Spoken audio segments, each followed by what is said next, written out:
What's up, everybody? Welcome to Hip Hop Biographies, where we cover hip hop legends and forgotten moments in hip hop. And today we'll be discussing how this artist is more toxic than Future. Let's get into it. We are all well aware of Atlanta's biggest hip hop artist, Future, and his misogynic lyrics and habits. But what if I tell you that there's an artist that's even more toxic than Future? Let's get into the story of Bobby Womack and Sam Cooke.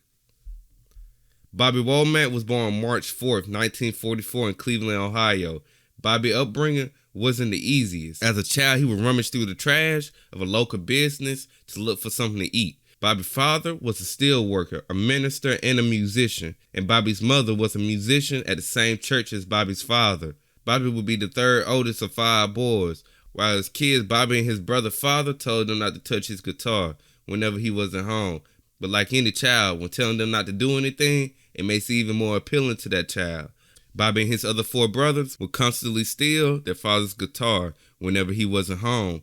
One day, after stealing their father's guitar, Bobby would end up breaking one of the strings on the guitar. But after realizing his mistake, Bobby got the bright idea to attach his shoestring as the guitar replacement string. That same day, Bobby's father would later return home from work, where he would find his guitar with a broken string and Bobby with a missing shoelace from his shoe.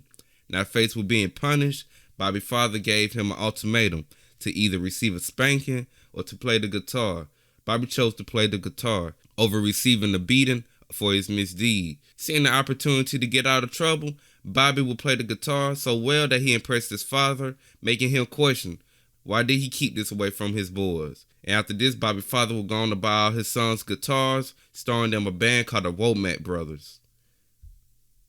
This 1960s version of the Jackson 5 was beginning to take off when the superstar at the time, Sam Cooke, discovered them. But this is where things began to get messy. The Womack brothers would sign the Sam Cooke label. After signing with Sam Cooke and his label, Bobby Womack, one of the 5 bandmates, began to get closer with Sam Cooke, becoming Sam Cooke's protege. But everything was looking well for the group. They was doing well, going on tours. They was opening for Sam Cooke every night. But on one day, on December 11th, 1964, Sam Cooke would be murdered. Now, I won't get into the details of this murder, but let's say Sam Cooke was in a motel room with a woman other than Miss Barbara Cooke, Sam Cooke's wife, when things turned for the worse for the superstar. Sam Cooke at the time was known to have affairs, and also just a year prior, Sam Cooke and his wife would lose their son named Vincent. Remember this name, after he accidentally drowned in the pool. But what came next shocked the entire music industry. On December 18, 1964, Sam Cooke would be laid to rest in Chicago, Illinois, with over 15,000 people coming to pay their respects to the star, with people like Muhammad Ali in attendance. Bobby Womack will also be in attendance, arriving early to the funeral with Barbara Cooke, Sam Cooke's wife, in Sam Cooke's vehicle. Now, this isn't a big deal. Sam Cooke and Bobby Womack were close friends, and Mr. Womack at the time just seemed to be comforting his late friend's widow. But Bobby would be dressed in a nice expensive suit that was also owned by Sam Cooke. Now, a big deal, right? Well, until 3 months later, or 77 days later, when Bobby Womack, who was 19, would marry Barbara Cooke, who was 29. Y'all still think he ain't got nothing on Future? Bobby and his new wife were going to have a troublesome relationship. Sam Cooke's fans did not like the fact that his wife married his protege. Bobby Womack recalled a time where he and his wife were receiving a package, and it contained a coffin with a baby doll inside. Also, during the concert, Bobby and Barbara will be introduced by the performer, resulting in the crowd beginning to boo both of them.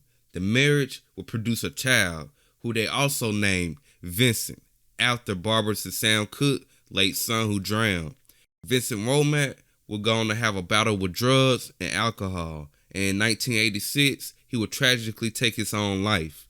The marriage between Bobby Womack and Barbara Womack wouldn't last too long, when Barbara found Bobby in the bed with her 17-year-old daughter.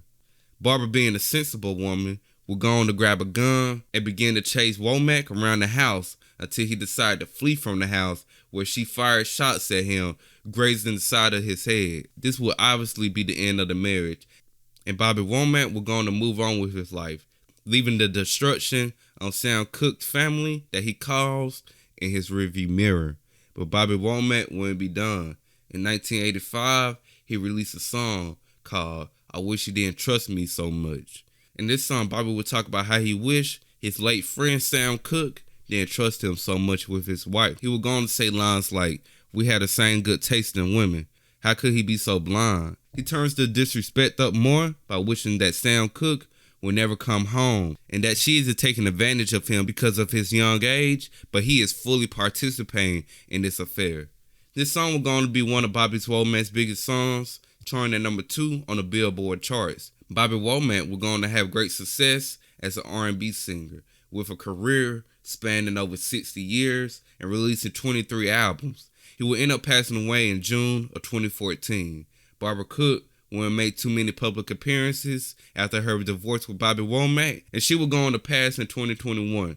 If you enjoyed this video or learned anything, leave a like and comment at the bottom. And subscribe for more videos like this, and I'll catch you on the next one.